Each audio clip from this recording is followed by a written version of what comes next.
화제가 된 사건, 사고 소식 짚어보는 아침의 이슈 시간입니다. 네, 강전의 변호사 설주한 변호사와 함께 자세한 이야기 나눠보도록 하겠습니다. 안녕하세요. 안녕하세요.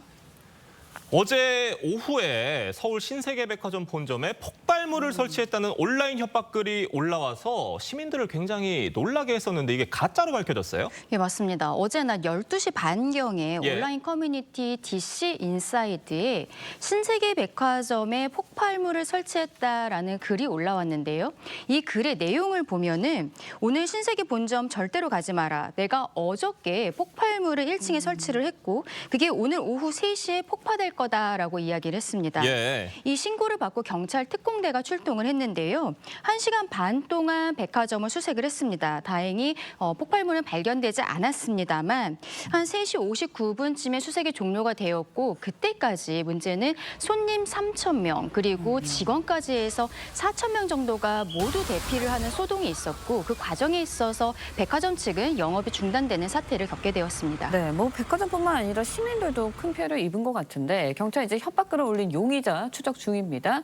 용의자가 검거되면 어떤 죄목으로 물을 수 있는 건가요? 네, 뭐 이러한 사례들이 기존에도 있었습니다. 예. 뭐 신세계백화점뿐만 아니라 어떤 공중 예. 밀집 다중시설에 대한 어떤 불특정인을 상대로 한 어떤 이 협박에서 과거에 보면 이제 협박죄와 유기위력에 의한 업무방해죄로 처벌받은 사례가 있는데요. 이 어떤 과거 하나의 사례를 들어보면 지하철을 폭파하겠다라고 글을 올린 협박범이 있었었는데 징역 10월의 형에 처해졌었습니다. 그래서 이 사이버 범죄일 수도 네. 있고 그래서 이러한 범죄 등에 대해서는 굉장히 좀 높은 같은 협박이더라 하더라도 어떤 좀 높은 형이 선고가 되는 게 추세입니다. 네.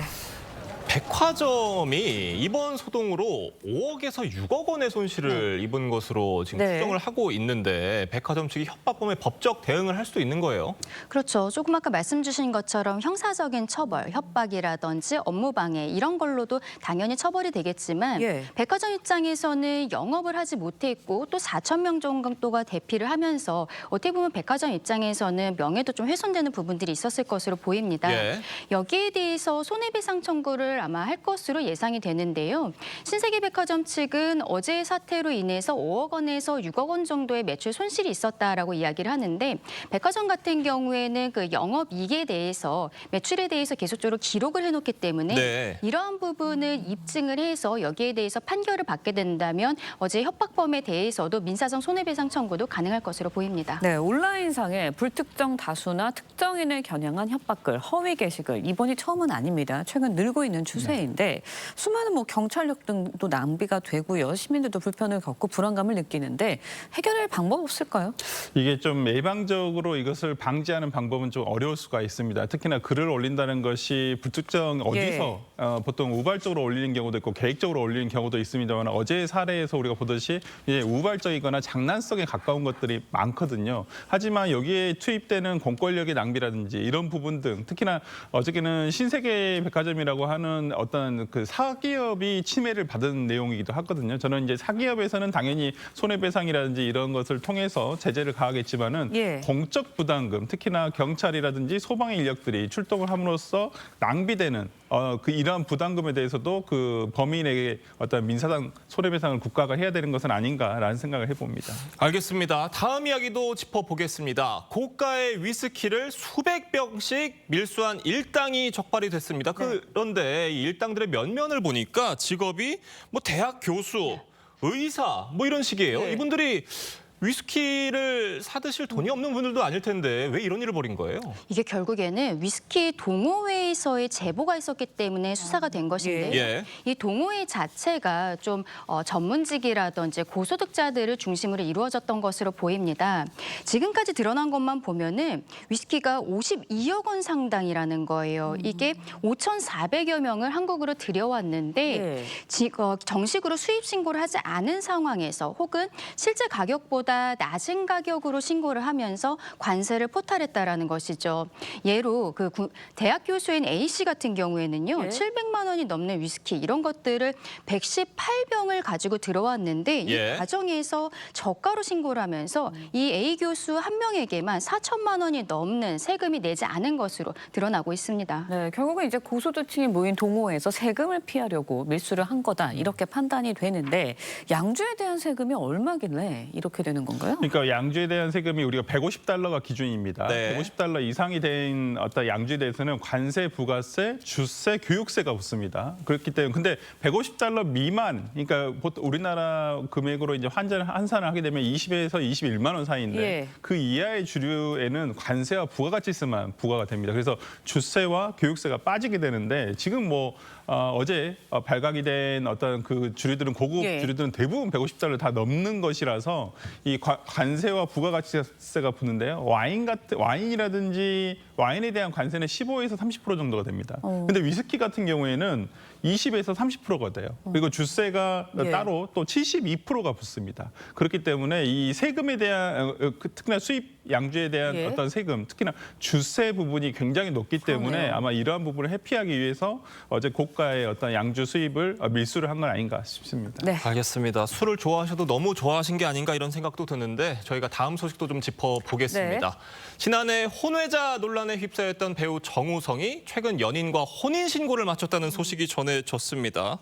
지금 정우성 씨의 소속사, 회사 차원의 공식 입장은 없다 그래요? 네, 정우성 씨의 측근들에게서 지금 예. 나오고 있는 예. 이야기들인데요. 정우성 씨가 측근들에게 직접 이야기를 하고 있다라고 합니다.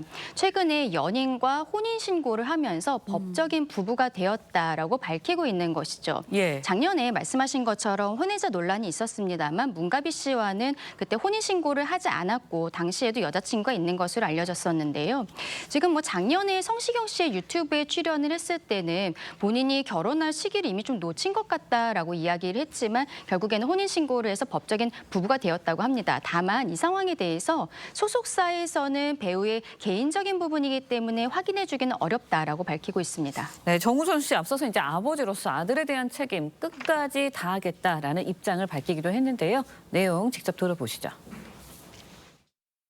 저에게 사랑과 기대를 보내주셨던 모든 분들에게 염려와 실망을 안겨드린 점 진심으로 죄송하다고 말씀드립니다. 모든 질책은 제가 받고 또 안고 가겠습니다.